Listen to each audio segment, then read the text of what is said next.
జనవరి వరకు no schedule. MPTC ZPTC ఎన్నికలకు సంబంధించినటువంటి ఏదైతే ఎన్నికలు ఉన్నాయో జనవరి వరకు కూడా షెడ్యూల్ లేదు. అంటే ఫిబ్రవరిలో, మార్చిలో, ఏప్రిల్లో ఈ 3 నెలలు కూడా ఎగ్జామ్స్ సమయం కాబట్టి ఈ 3 నెలలు కూడా ఎగ్జామ్స్ ఉండవు.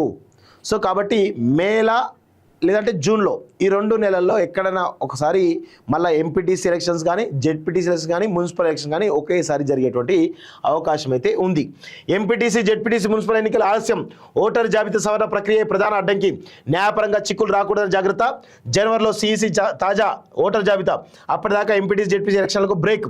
ఫిబ్రవరి లేదా మార్చి తర్వాతే పోలింగ్కు అవకాశం. తెలంగాణలో గ్రామ పంచాయతీ ఎన్నికలు ముగియడంతో ఇప్పుడు రాష్ట్ర వ్యాప్తంగా రాజకీయ వర్గాల దృష్టి ఎంపీటీసీ జెడ్పీటీసీ మున్సిపల్ ఎన్నికలపైనే కేంద్రీకృతమైంది. అయితే ఓటరు జాబితా సవరణ చట్టపరమైనటువంటి ప్రక్రియ కారణంగా అధికారిక వర్గాల నుంచి అందుతున్న సమాచారం ప్రకారం ఎంపీటీసీ జెడ్పీటీసీ మున్సిపల్ ఎన్నికల షెడ్యూల్ జనవరి నెలాఖరు దాకా విడుదలయ్యే పరిస్థితి లేదు అంటూ కూడా చాలా స్పష్టంగా తెలుస్తోంది. 100కు 100% ఇక్కడ గుర్తుపెట్టుకోవాల్సిన అంశం ఏంటంటే ఇప్పుడు ఎన్నికలు అయితే ఉండవు.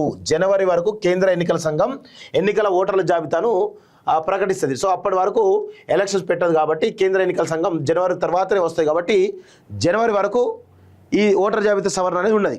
సో అప్పటిదాకా జనవరికి ఎలక్షన్స్ ఉండవు. సో ఇప్పుడు ఏంది ఫిబ్రవరి మార్చిలో ఇటు అన్ని రకాల ఎగ్జామ్స్ ఉంటాయి కాబట్టి అప్పుడు అసలే పెట్టరు. సో ఇక మళ్ళీ ఏప్రిల్లో కూడా కొన్ని కాంపిటేటివ్ ఎగ్జామ్స్ ఉంటాయి కాబట్టి అప్పుడు కూడా పెట్టరు. సో ఆ తర్వాత జరిగేది మే, జూన్లో ఎలక్షన్స్ జరిగేటువంటి అవకాశం అయితే ఉంది. సో ఇది పరిస్థితి కనబడతా ఉంది. సో మొత్తానికైతే మే, జూన్లోనే ఎంపీటీసీ జెడ్పీటీసీ మున్సిపల్ ఎన్నికలు ఉండేటువంటి అవకాశంగా తెలుస్తూ ఉంది.